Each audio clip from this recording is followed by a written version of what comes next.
Listos.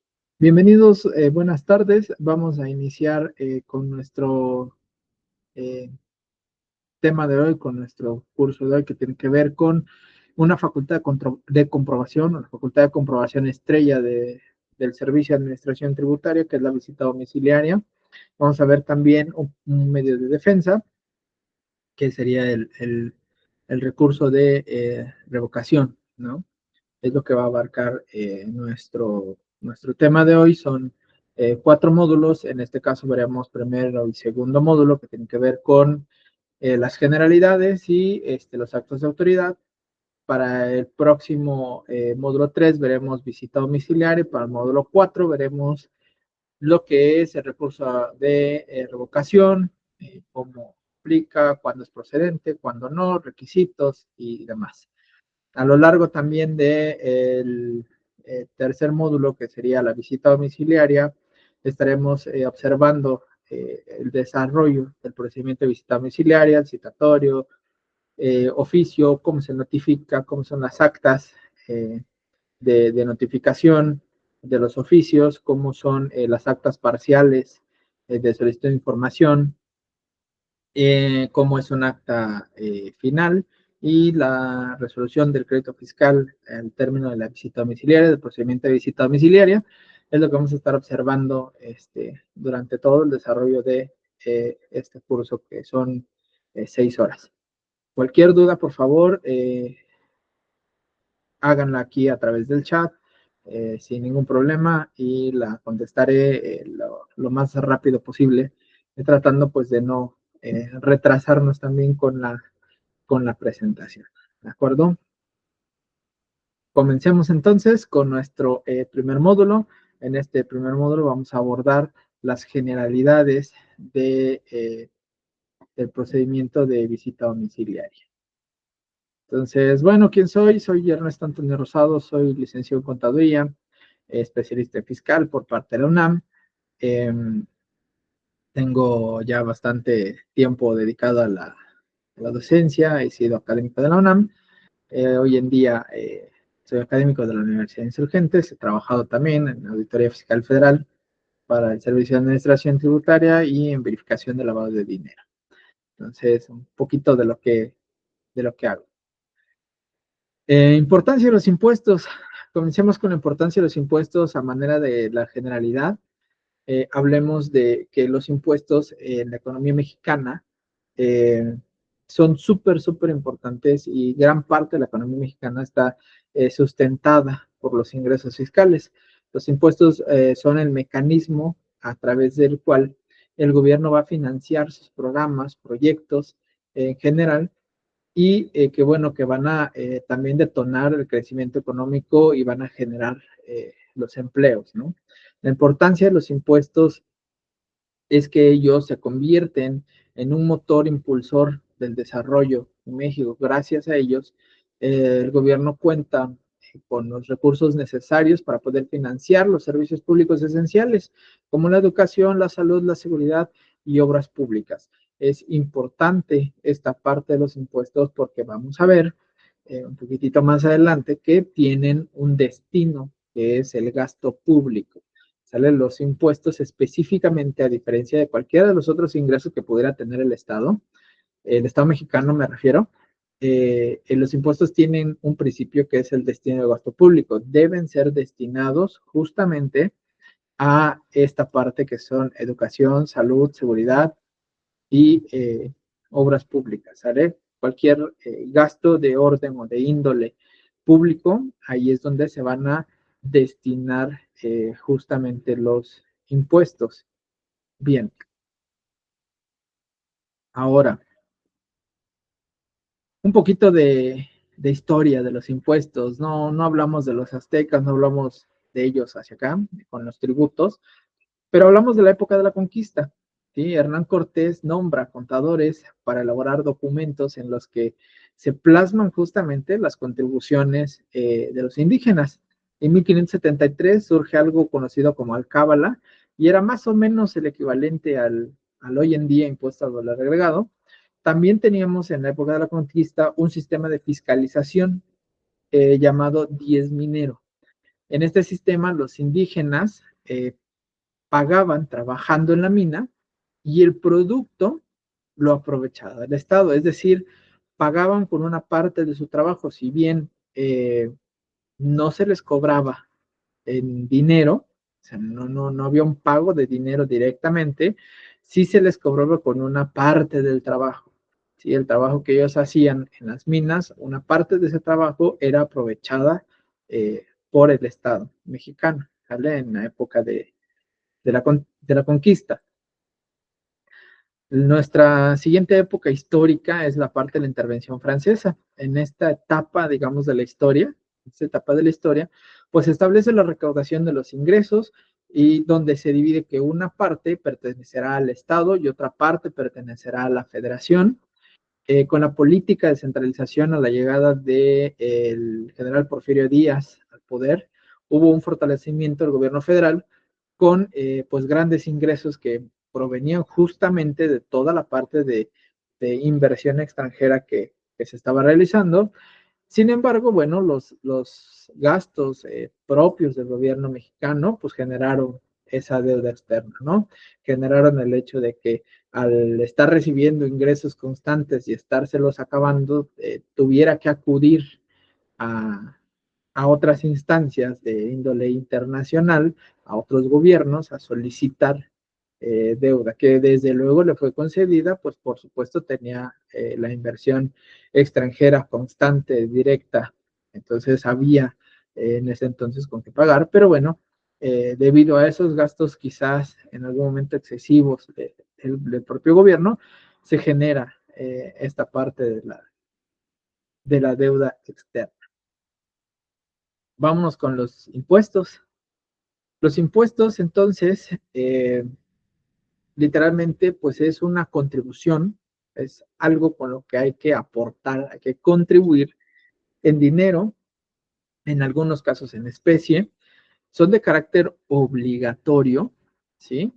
Y cooperamos todos para fortalecer la economía de nuestro país. Los impuestos en todos los sistemas económicos de los países sirven para proveer los recursos al gobierno y este puede alcanzar los objetivos propuestos en su plan de desarrollo, su plan nacional de desarrollo o en la planeación de los objetivos que tenga cumplir como gobierno.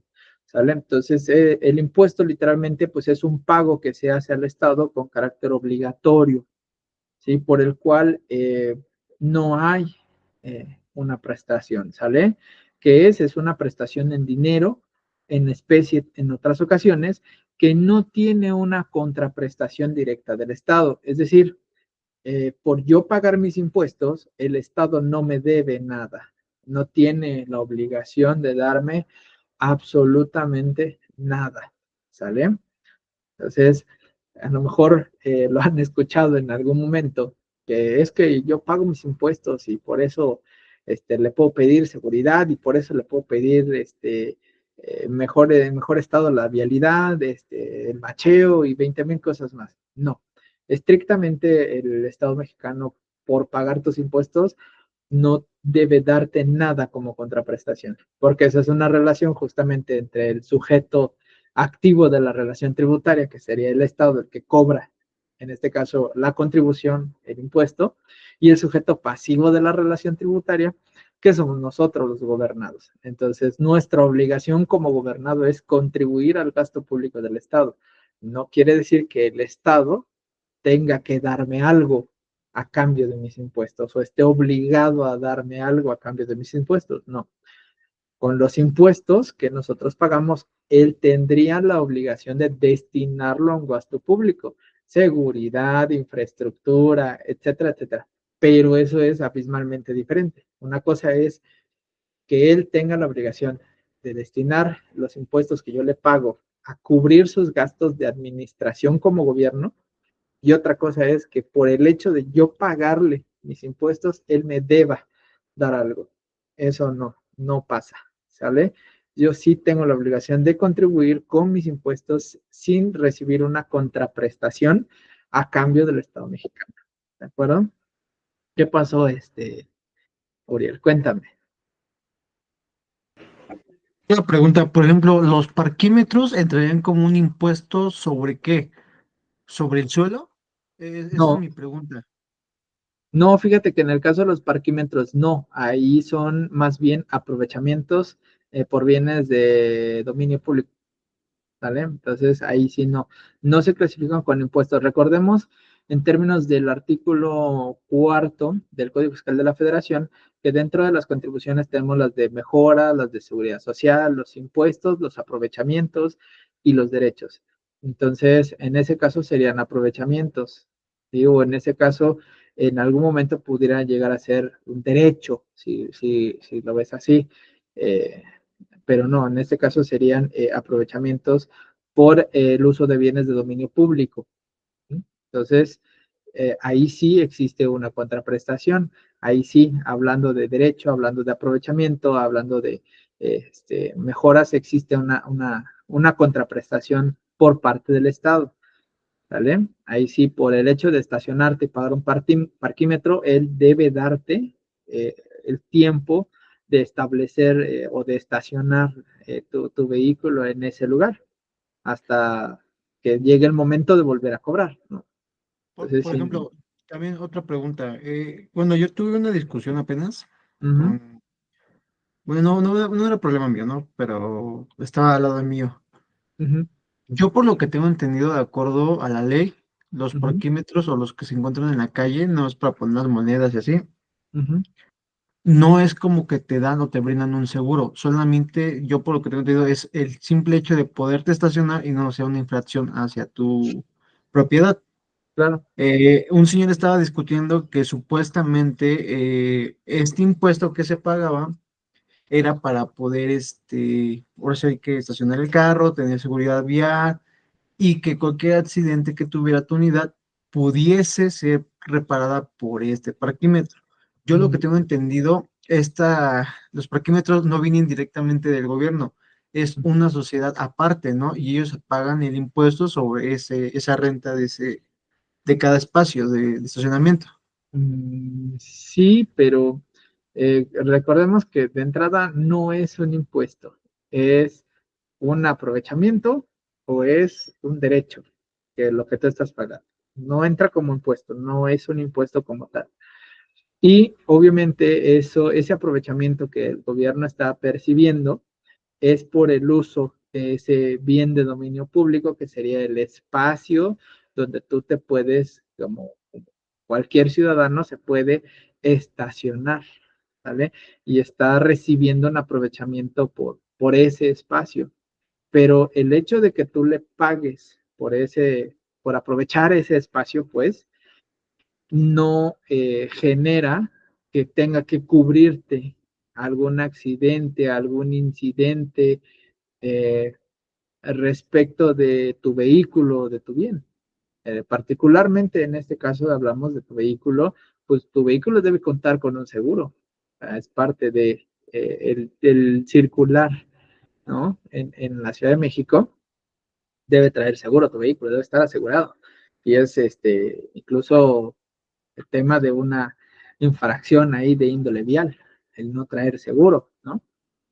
Nada más. O sea, el gobierno aquí, por ese aprovechamiento que está recibiendo, pues te está dando, digámoslo así, sencillamente, te está dando el chance de que te estaciones X tiempo ahí, nada más. La empresa a la cual se le concede la concesión, o si lo hace directamente el gobierno de la Ciudad de México, la verdad es que lo ignoro en ese sentido, eh, solo cobra por el aprovechamiento del espacio. ¿Vale? Nada más. No te está cobrando por darte el servicio de estacionamiento y que ese servicio incluye el aseguramiento de los bienes en ese espacio durante ese tiempo. No, simplemente por estacionarte ahí pagas un, un, una cantidad cierta por un determinado tiempo. ¿Vale? Entonces, ahí sí, difícilmente creo que ya sea la empresa concesionada o el gobierno de la Ciudad de México, pues se va a hacer responsable. Claro que no. Solo es cobrarte por el tiempo, por dejar tu vehículo ahí, por permitirte usar ese bien de dominio público, ¿no? A eso se refiere, ¿va? Ok, Ok, sí, bueno, más que nada esa era, ahora sí que como decirlo, mi duda, porque bueno, yo sé un poquito sobre el tema y sabía que realmente pues esto no se considera un impuesto, sino nada más un pago, ¿no? Por espacio exacto, público. exacto, Entonces, ese día, pues el señor aferrado de que pues le tienen que cubrir un seguro y todo, y le dije, mire, soy honesto, no se cubre ningún seguro y no se paga, no le pueden pagar nada. Le digo, usted si tiene seguro, puede llamar a su seguro y puede exacto. que sí le puedan hacer válido su seguro de usted Claro, el hecho de eso. claro, por supuesto, para eso tiene el seguro. Pero recordemos que tratándose de los impuestos, tratando de los impuestos, el Estado no tiene que darte contraprestación alguna, directa o Oh, indirectamente, no tiene la obligación. Es tu obligación contribuir, es tu obligación pagarlo, sí, pero el Estado no tiene la obligación de darte una contraprestación, de darte ya sea ujú. un bien o un servicio a cambio del pago de tus impuestos. Eso no. No tiene esa obligación. ¿Sale? Nosotras como gobernados tenemos esa obligación. Y bueno, naturalmente, pues aquí los impuestos se hace a través de un retiro monetario sobre los recursos de las personas y de las empresas, así es como se paga. Literalmente te quitan una parte del dinero, ¿sale? De lo que tú percibas, de lo que tú ganes, dependiendo de la situación. Sobre ello irá una tasa o irá una tarifa aplicada y eso es la cantidad que deberá uno contribuir, ¿sí? Ok, sí, sí, sí. Bueno, más que nada esa mi duda, ya me la quedaron. Muchas gracias. Vale, sí, con gusto.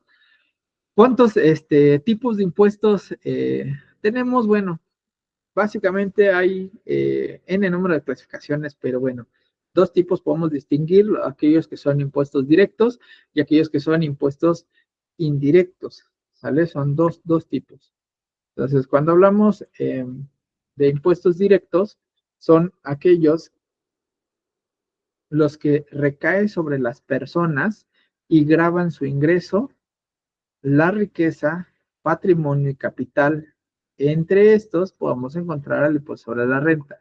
Van a grabar el incremento positivo del patrimonio, capital, ingreso, riqueza, utilidad, por supuesto, de las personas físicas y morales, hablando de personas como nosotros, contribuyentes como nosotros, y hablándote de empresas, ¿no? Para tener más claridad.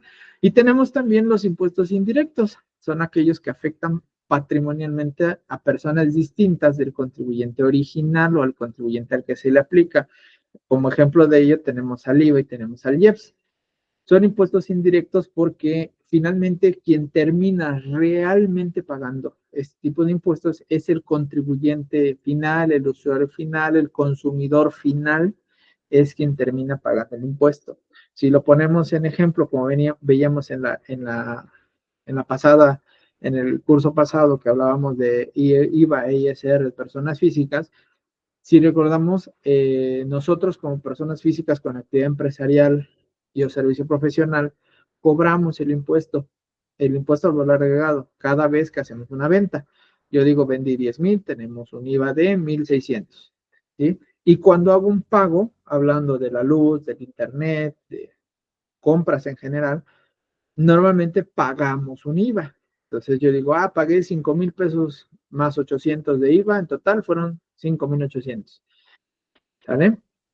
Pero yo como contribuyente de ISR o persona física, como contribuyente de IVA, ¿qué hago en mi declaración mensual definitiva, hablando de IVA?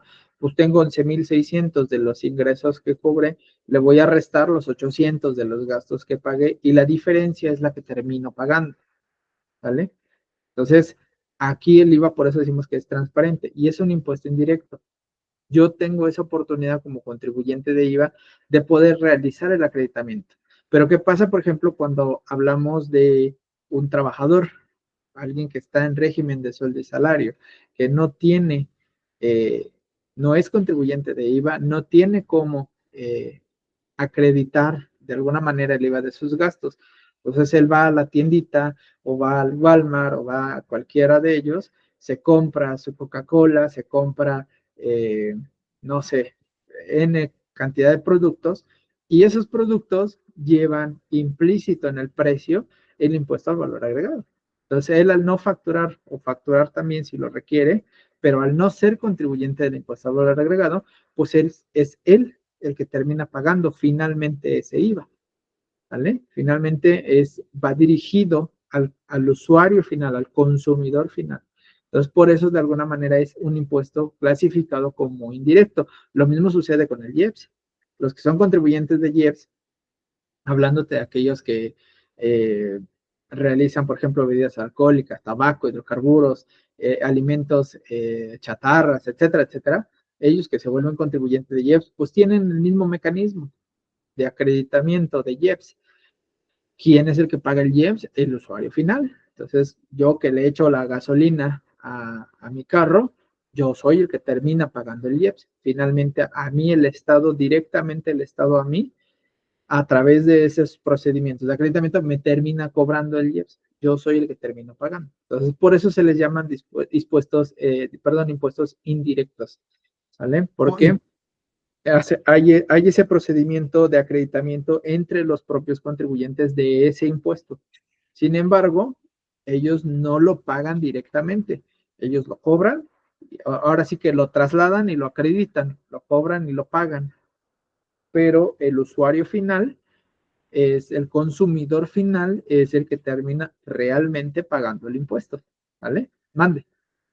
Por ejemplo, de las esas famosas tarjetas que dan en las empresas de personas morales, bueno, por lo que sé, creo que también en las personas físicas, son unas tarjetas que son como que el patrón o la empresa directamente paga a la gasolinera, en una gasolinera en específico, el impuesto, bueno, no el impuesto, paga la cantidad que se utiliza al mes.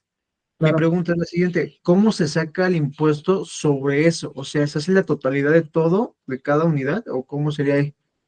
Sí, normalmente tienen la forma de identificar por la placa cada unidad, cuánto le cargaron, etcétera. Hay esos controles y en función a eso, pues se puede prorratear el gasto total, digamos, del mes entre todas las unidades.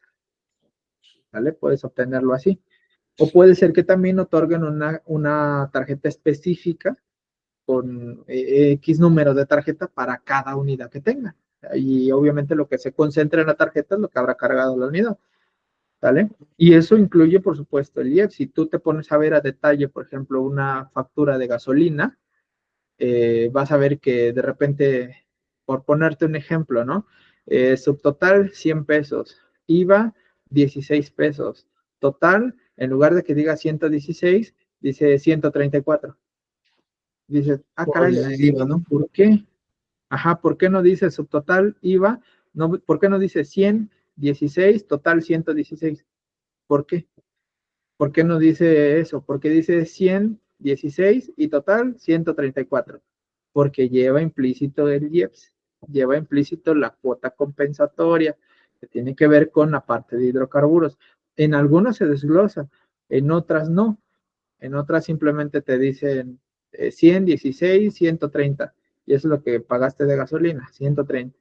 Y dices, oye, pues lo demás, ¿qué es? Bueno, es esa cuota compensatoria, es esa parte de IEPS que como no eres contribuyente, pues la terminas pagando y no se desglosa porque no eres contribuyente de IEPS, ¿no? A menos que lo fueras. Si tú eres contribuyente de IEPS, cuando te metes al portal de facturación, hay una opción generalmente que te dice, activa la palomita si eres contribuyente de IEPS. Entonces, pues, activas, entonces sí, dentro de la factura ya se desglosa el IEPS, ¿vale? Si no lo activas, no se desglosa, pero sí lo terminas pagando, ¿vale? Bueno, Ok, gracias. sigamos. Entonces, dos tipos de impuestos, básicamente los impuestos directos, los impuestos indirectos. Los que recaen directamente sobre ganancia, patrimonio, ingresos son los directos, como el ISR. Los indirectos son aquellos que afectan a personas distintas a las que somos contribuyentes de ellos, como el IVA o como el IEPS. ¿Va? Bien, hablemos ahora de la obligación de contribuir. En México, la contribución fiscal es un deber ciudadano ineludible.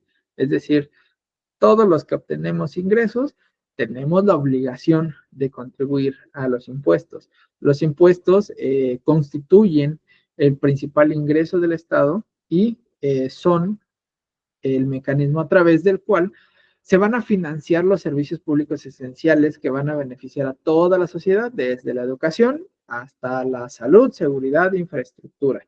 La obligación de pagar los impuestos es un pilar fundamental en la justicia social. A través de la tributación se va a buscar redistribuir la riqueza y garantizar que todos los ciudadanos de alguna manera tengan acceso a oportunidades y servicios básicos, ¿sí? Hay condiciones, por supuesto, ¿vale? Para que esta redistribución de la riqueza y esta garantía de que todos, como ciudadanos de un Estado, en este caso el Estado mexicano, tengamos acceso a oportunidades y servicios básicos, por supuesto que hay condiciones de cómo se va a distribuir, en este caso, el impuesto. ¿Dónde nace la obligación de la contribución, por así decirlo? Además de otros artículos de la Constitución, tenemos como estrella el artículo 31, fracción cuarta de la Constitución Política de los Estados Unidos Mexicanos, que es la que me va a decir que yo como mexicano tengo la obligación de contribuir al gasto público de la federación, del Distrito Federal, del estado, del municipio en el que resida, de la manera proporcional y equitativa que dispongan las leyes. ¿Qué podemos resaltar de este 31, fracción cuarta? Podemos resaltar proporcionalidad, podemos resaltar eh, la parte de equitativo, ¿sí? Podemos resaltar normado en leyes y tiene un destino que es el gasto público.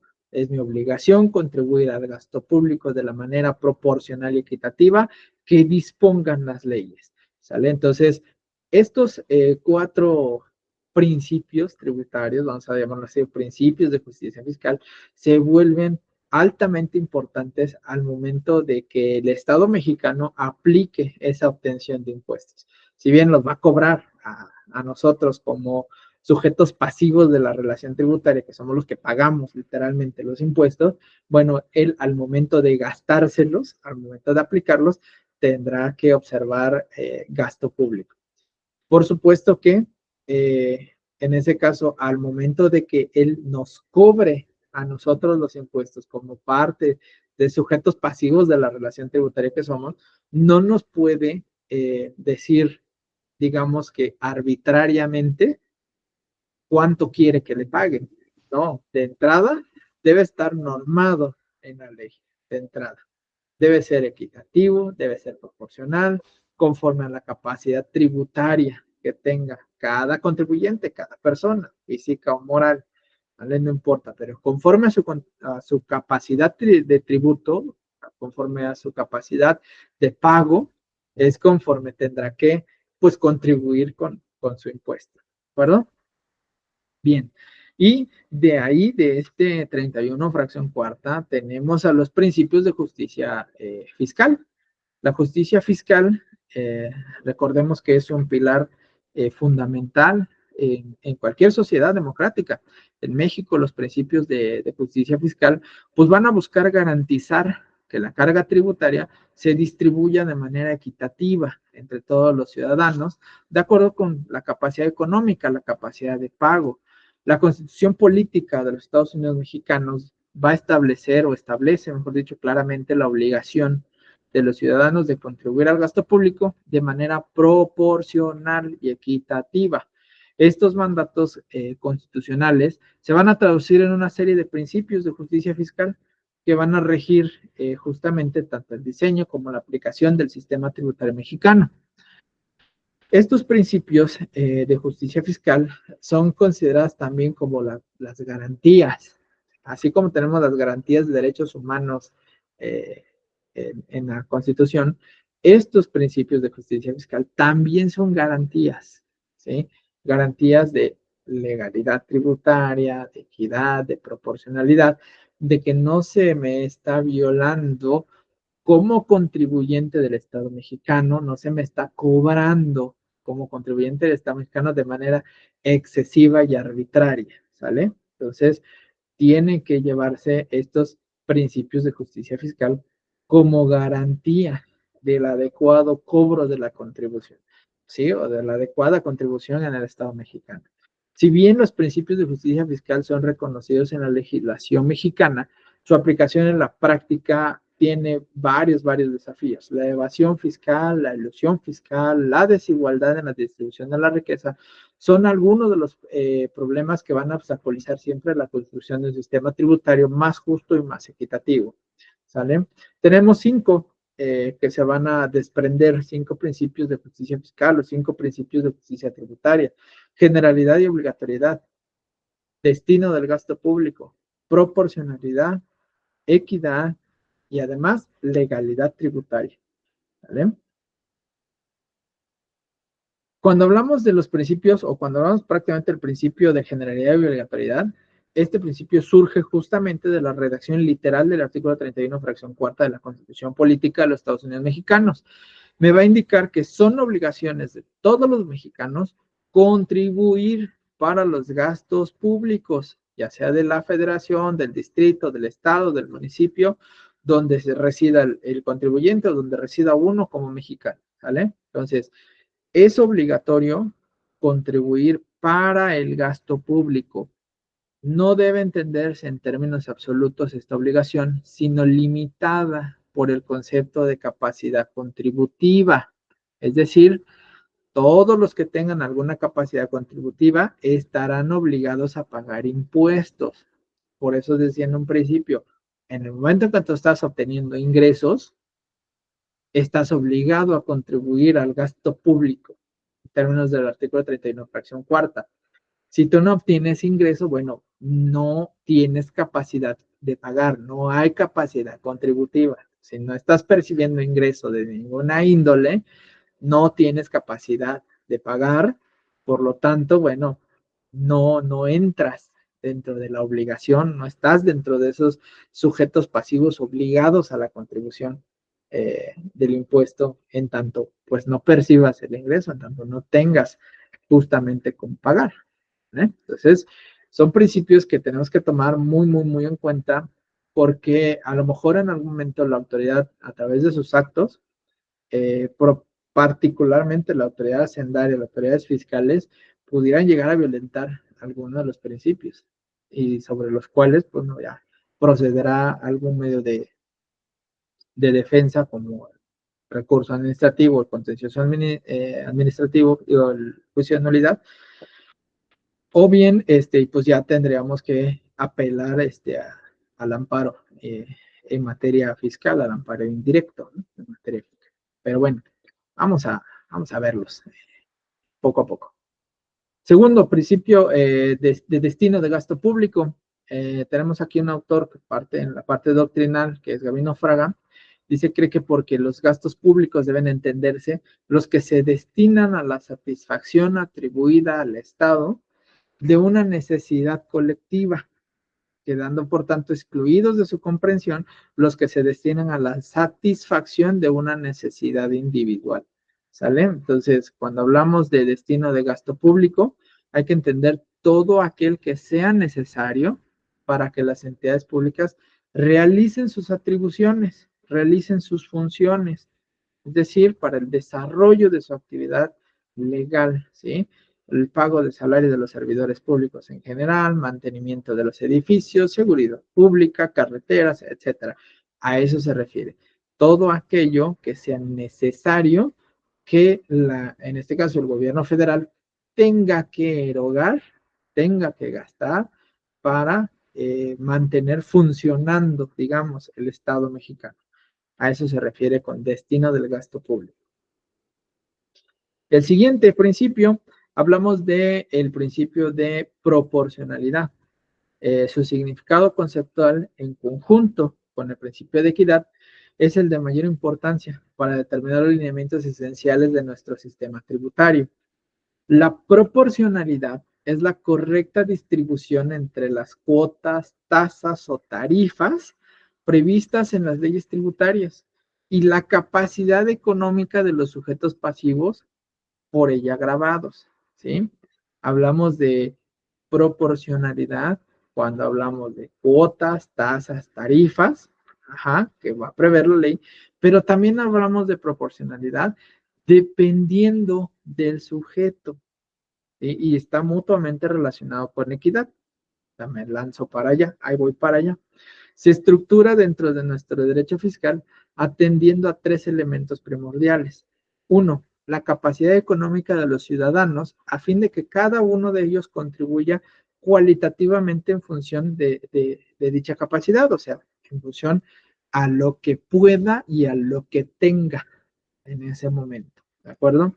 Dos, una parte justa y adecuada de los ingresos, utilidades o rendimientos percibidos por cada causante como factor determinante para fijar la base gravable. Y tres, las fuentes de riqueza disponibles y existentes en el país, entre las cuales deben ser distribuidas en forma equilibrada todas las cargas tributarias, con el objeto de que no sea solo una o dos de ellas la que soporten la totalidad. Es decir, dependiendo de cuántas fuentes o cuántos tipos de ingresos tengas, será la forma en que vas a también contribuir de manera proporcional. ¿Vale? Si obtienes ingresos por salarios, por actividad empresarial, por intereses, por arrendamiento, bueno, habrá una forma en que contribuyas por cada uno de esos ingresos. ¿Vale? Principio de equidad.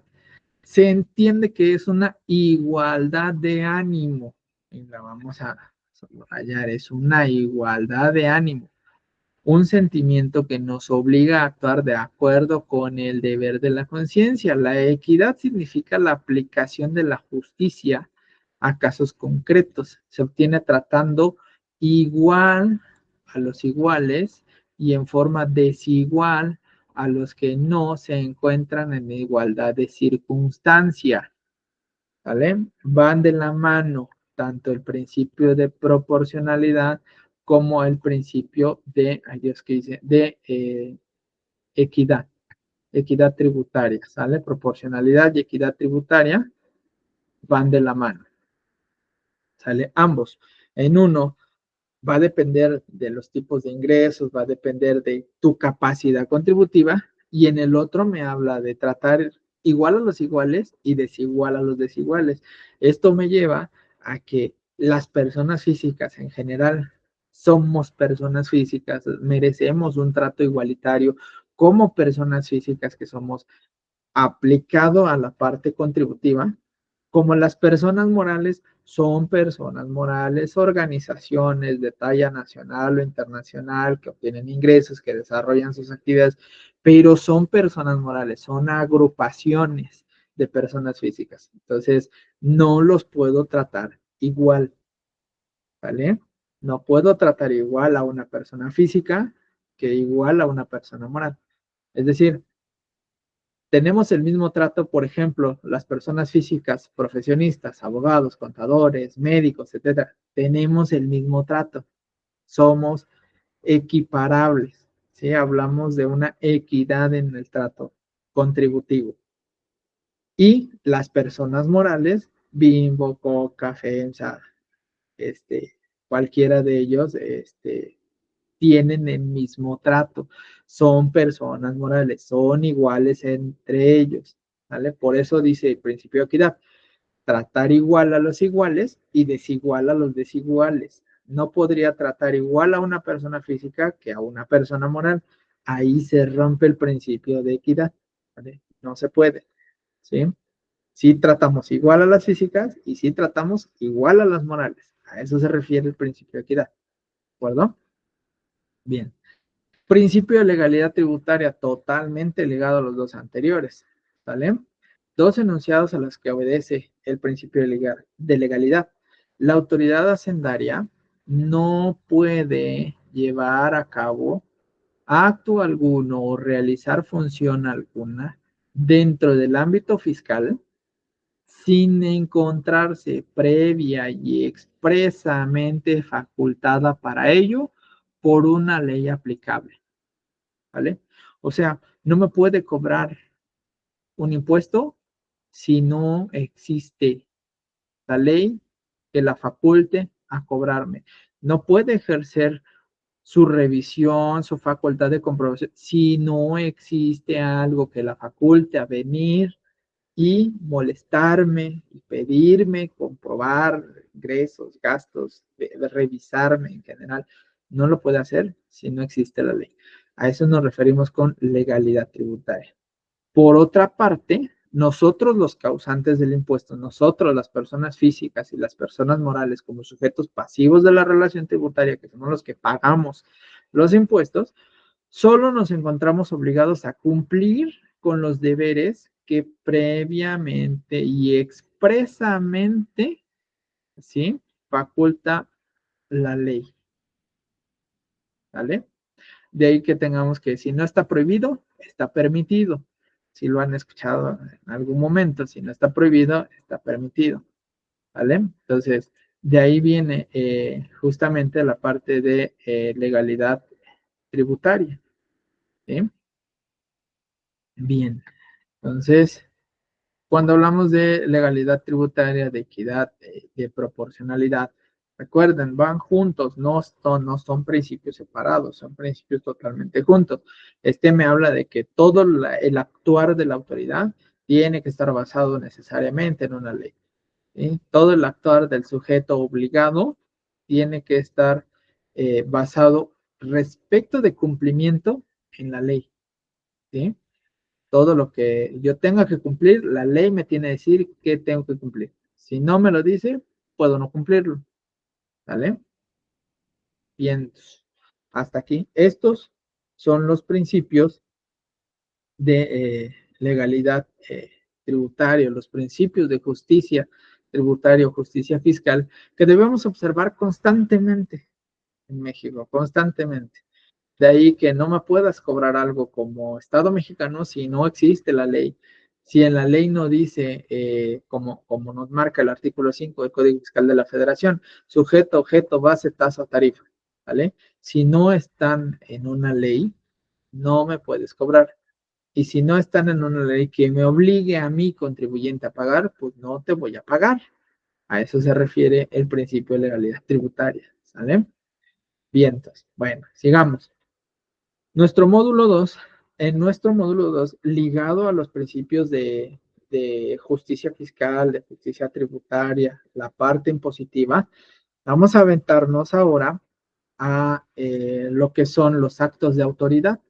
Vamos ya a aterrizar estos principios, a llevarlos a la materia tributaria y hablamos de actos de autoridad de manera general.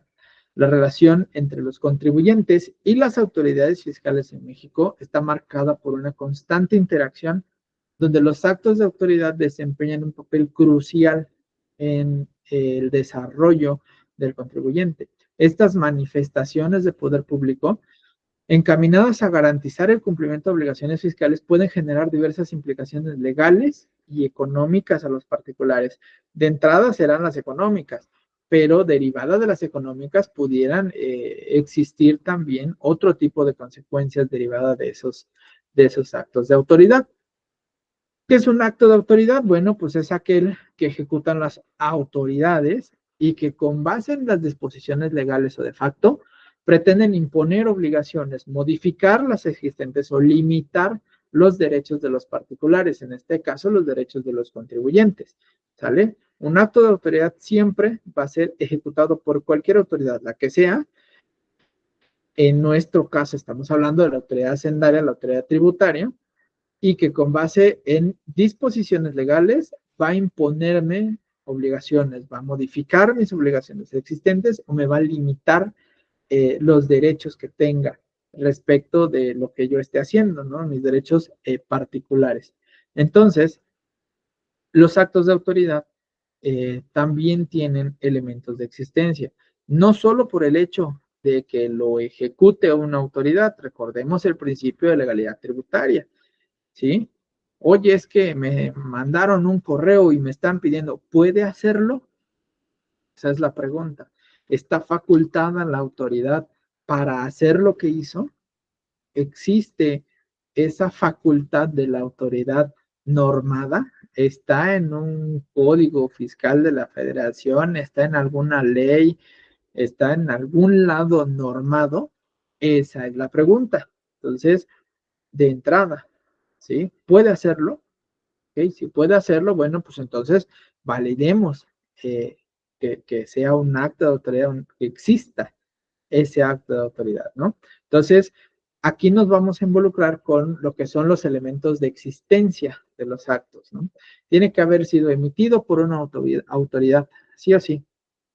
Y entiéndase que esta autoridad, pues, es un órgano del Estado investido legalmente de poder público y dotado de imperio para hacer cumplir sus resoluciones, a que te pueda eh, literalmente llevar y hacerte cumplir, obligarte a cumplir sus resoluciones.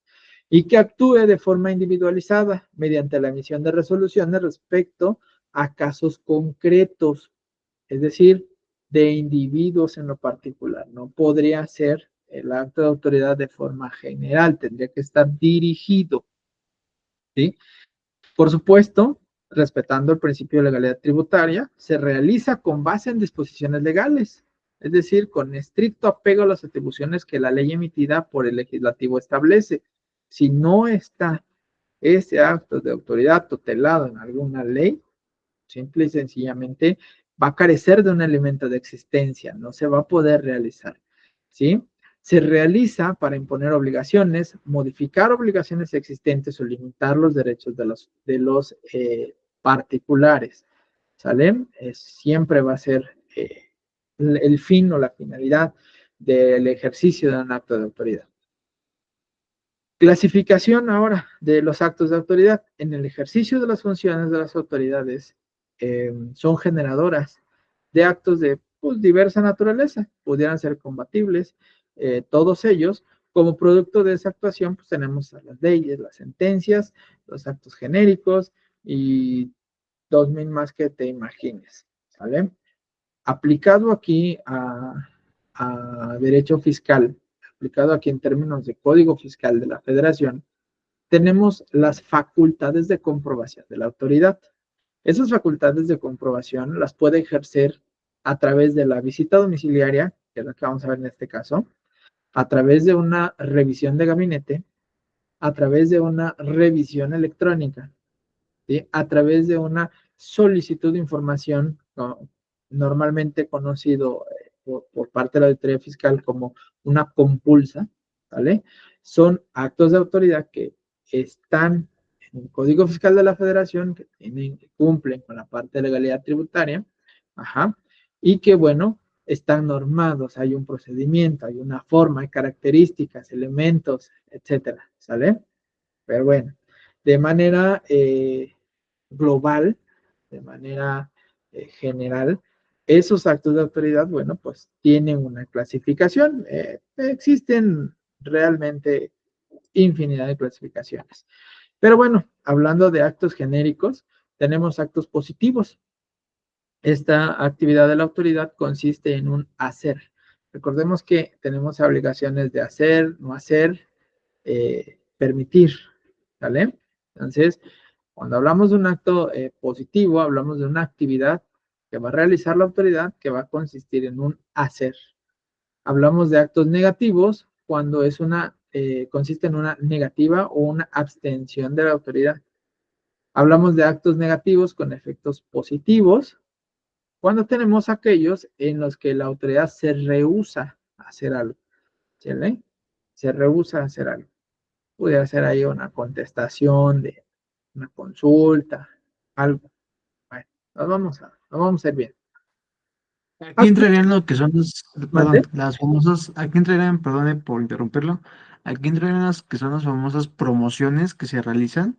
Sí, recuerda que nosotros como contribuyentes, en términos del artículo 18 del Código Fiscal de la Federación, podemos realizar promoción, es decir, podemos solicitar a la autoridad X o Y cosa.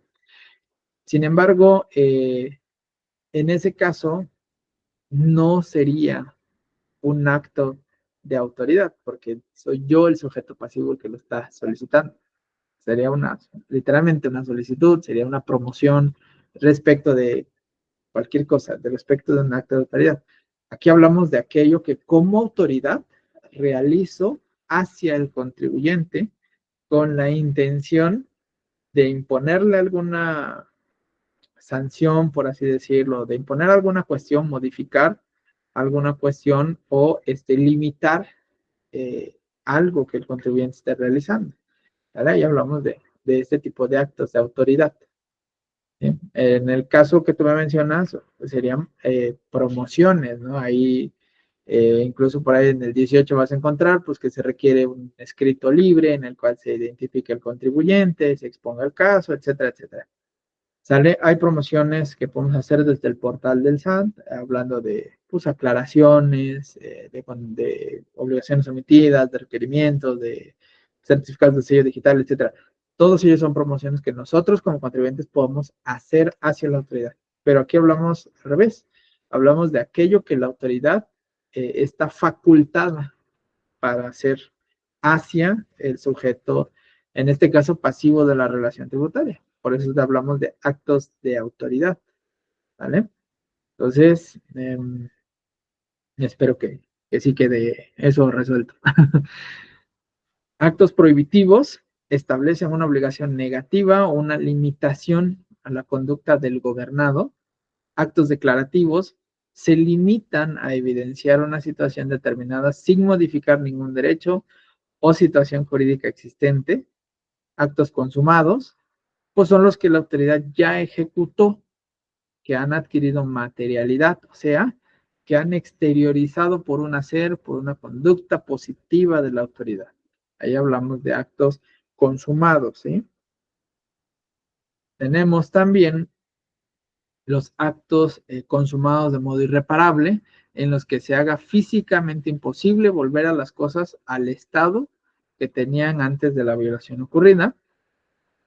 Actos continuos o de tracto sucesivo no se consuman en una sola vez, sino que se suceden en el tiempo, o sea, se suceden de un momento a otro. No son actos únicos, por así decirlo, sino son actos que una vez se realiza uno, continúa otro, continúa otro, continúa otro, pero depende de la realización del anterior, del inmediato anterior. ¿Sale? Son de tracto sucesivo, continuos.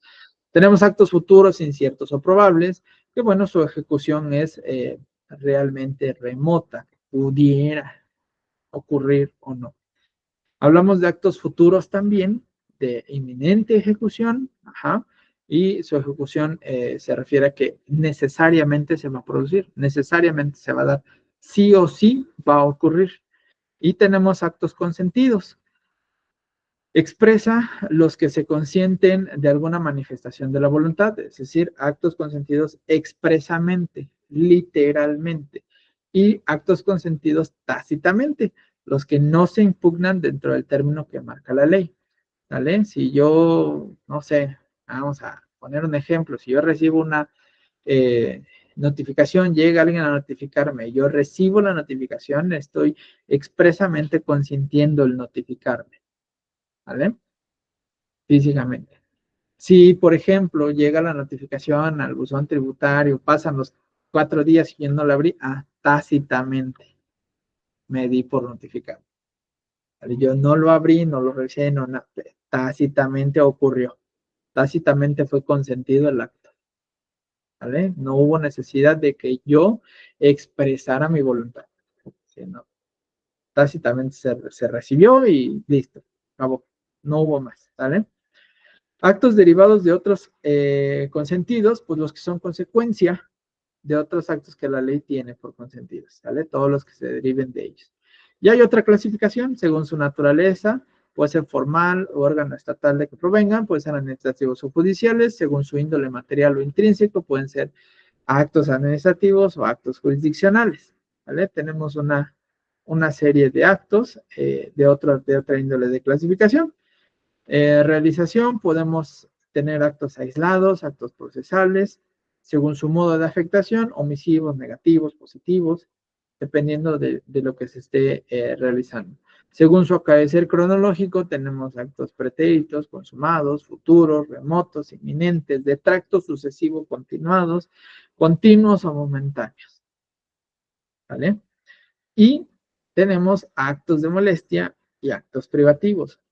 Aquí es donde estos van a formar parte justamente de aquellos actos que la autoridad, en este caso la autoridad fiscal, la autoridad hacendaria, va a ejercer en contra de nosotros los contribuyentes.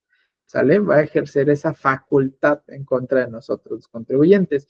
Es común escuchar a los especialistas que los actos de la autoridad fiscal pueden ser de molestia o privación según los efectos producidos, cuyo origen pues, está regulado en nuestra Carta Magna. ¿Sí? ¿Dónde está regulado en nuestra Carta Magna?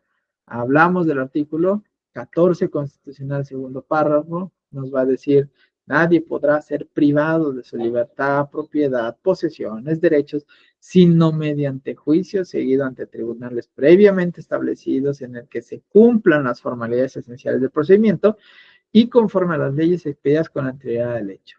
Aquí hablamos de actos que son propiamente privativos, ¿sí? Y en el numeral 16 dice que nadie puede ser molestado en su persona, familia, domicilio, papeles, posesiones, sino en virtud de mandamiento escrito de la autoridad competente que funde y motive la causa legal del procedimiento. Y aquí tenemos nuevamente nuestra garantía de legalidad, ¿vale? De ninguna manera nosotros, contribuyentes, vamos a poder ser molestados por el Estado mexicano, por cualquier autoridad, ¿sí? Si no cumple con estos principios de justicia fiscal o de justicia tributaria, ¿sí? Necesariamente tendrá que, en el caso, por ejemplo, de los actos de molestia, que hablamos ahí de las facultades de comprobación de la autoridad, hablamos de que no puede existir si no hay algo que funde y motive legalmente el procedimiento, ¿vale? Entonces, necesariamente tendrá que emanar de alguna norma, de alguna ley, lo que sea que la autoridad pretenda ejercer como parte de su facultad, ¿sí?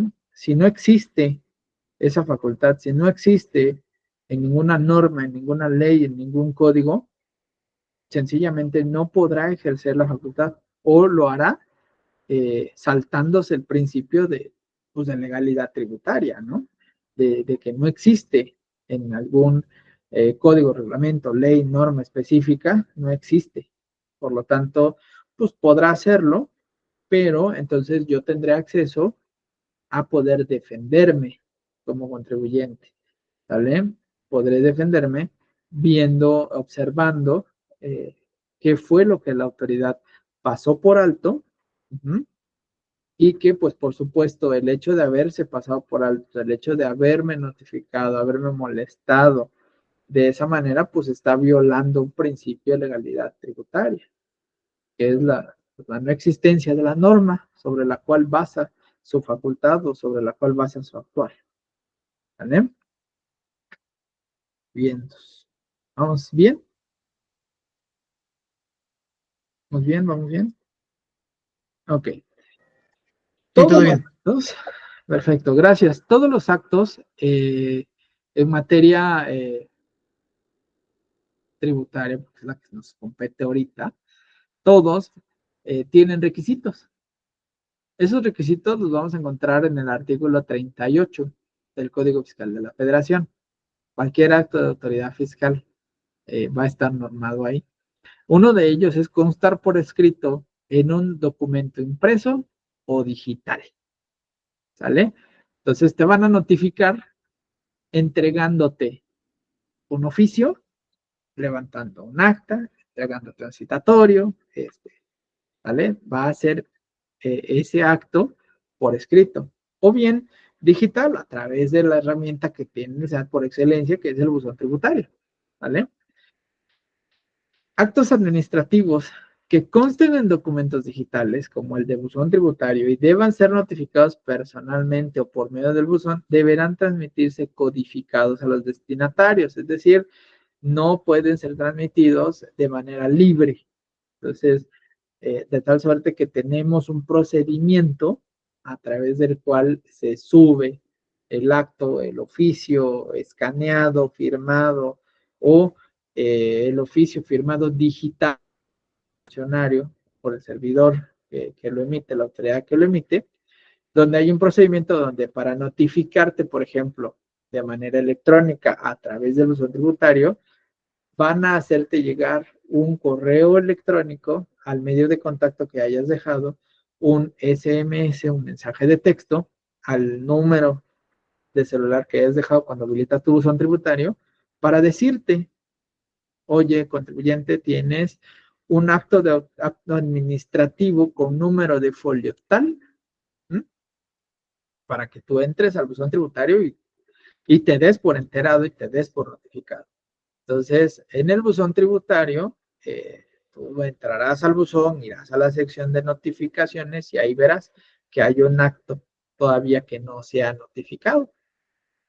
Cuando tú abres ese acto que no se ha notificado, te aparecen tres documentos. El primer documento es el aviso de que el SAT te mandó un correo electrónico, te avisó de que vinieras a revisar.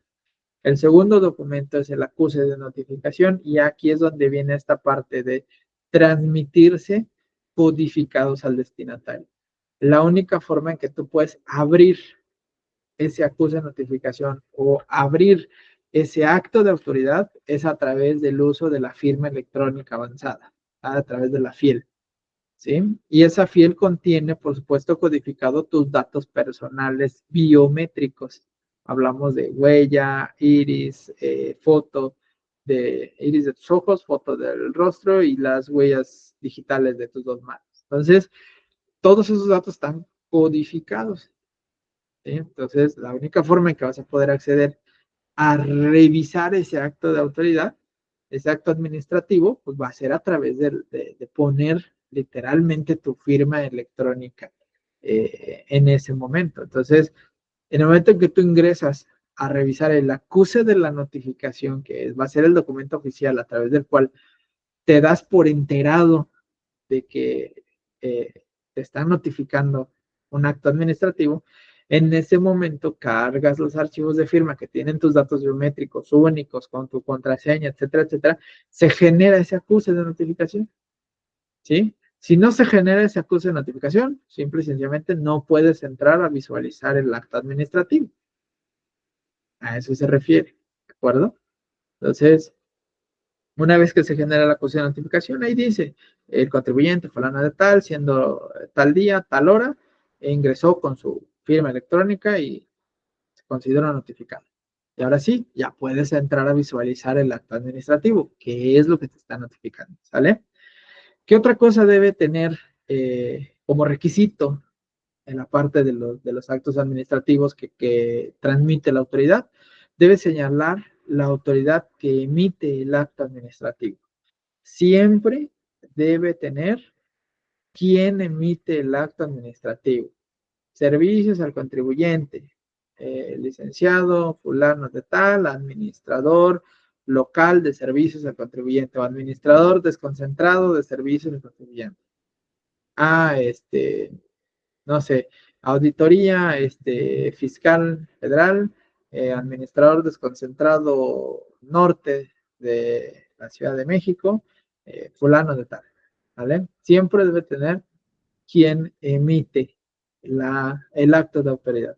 No puede ser que se emita nada más así sin saber quién lo firma, sin saber quién lo emite. No, es un requisito. Si llegara a existir algo así en físico, porque no creo que eso sea en electrónico, en físico, si llegara a haber una notificación, algún oficio que no viniera firmado, que no viniera pues debidamente requisitado, ajá, quizá en ese momento pues habría que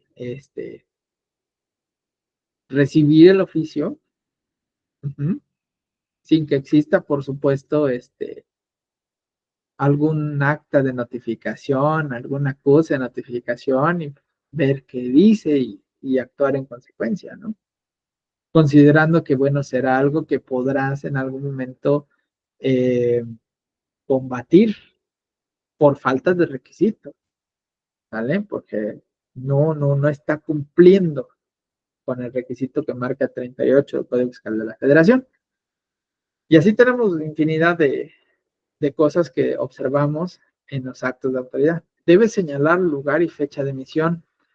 Debe estar súper importante, fundado, motivado y expresar la resolución, objeto o propósito de que se trate. Esto es súper, súper, súper importante. Si no trae fundamentación, si no trae motivación, si no señala su propósito, también es algo que vamos a poder combatir en algún momento. ¿Vale? Es algo que podemos desechar casi, casi. Casi no sucede, como les comento, pero pudiera darse el caso de que algún eh, salvaje lo haga, ¿sí? Pero no, difícilmente sucede. Sí ha llegado a suceder, pero bueno, es extraño, es raro, ¿no? Bueno, en fin, sigamos. Eh, o que el fundamento o la motivación estén mal, también puede ser. Ostentar la firma del funcionario competente y, en su caso, el nombre o nombres de las personas a las que vaya dirigido. Cuando se ignore el nombre de la persona que va dirigido, se señalarán los datos suficientes que permitan su identificación. Bueno, aquí tenemos otra cosa importante. Normalmente debe estar señalado a quién va dirigido el acto, pero dice, si desconozco a quién va dirigido, tengo que señalar los datos suficientes que me permitan su identificación. ¿Cuáles crees que serían los datos suficientes? Ah, pues vamos a ver como en las actas, ¿no? De, de notificación. Me recibe una persona que dijo ser Pedro, Pablo Juárez. No mostró identificación.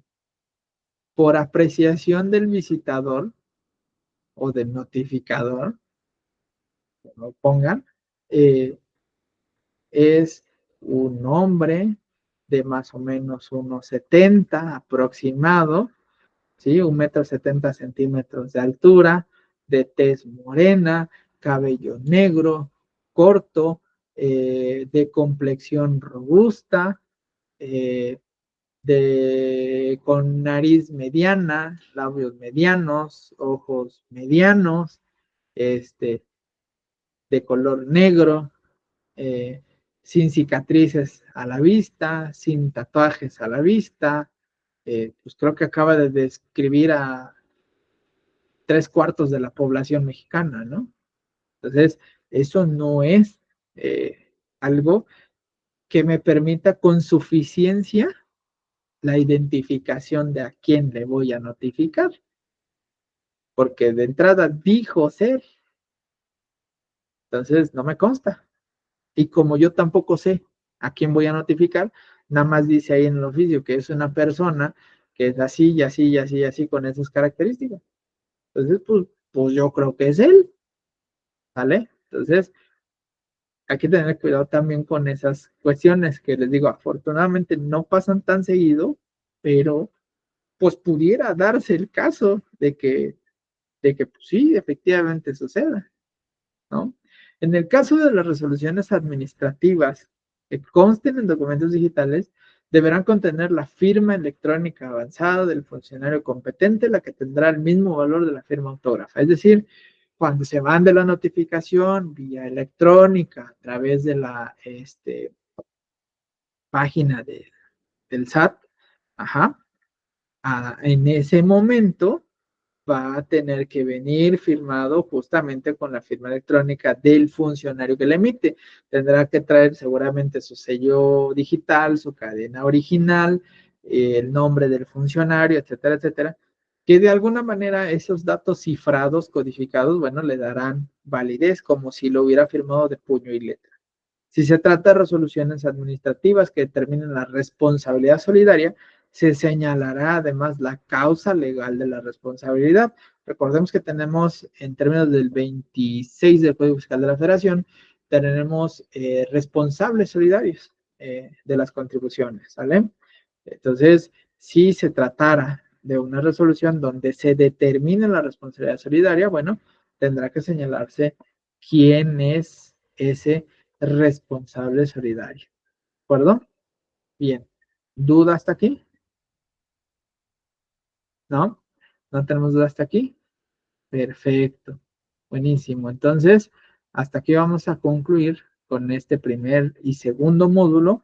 Vamos a dejarles aquí la grabación para que lo puedan revisar las veces que necesiten. ¿De acuerdo?